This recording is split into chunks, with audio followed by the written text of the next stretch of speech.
继续来到新北市的树林，有一个毒品的通缉犯伫个路边违停，警方甲抓落来。想袂到伊趁警察无注意的时阵，吹油门来逃走，沿路弄着2台机车，害一个人受伤。警方约10公里了后抓着人，搁伫伊的车顶敲出着2级的毒品卡西酮，甲移送侦办。 巡逻警察发现市场内底一台违规的车过去给临检。有带证件吗？借我看一下。尽量不要停在这边啦哈。帮我靠前面停，旁边一下。警察好咧甲讲，不过驾驶竟然配合，所以油门催落，让杠栓。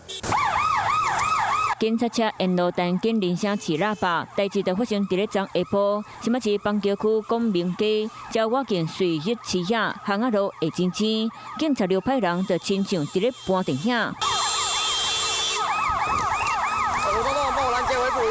警察叫支援继续追了，敢若看到这台车当弯甲真紧，和路边骑车的民众惊甲赶紧闪。嫌犯伫咧邦桥区光明街拒绝临检，为邦桥一路走到树林，伫咧进行浅水街口弄到姓林骑车的查某民众，佮伫咧进行光明街口弄到姓蔡骑车的人，落尾因为车破链漏风，约10公里，落尾叫逮捕。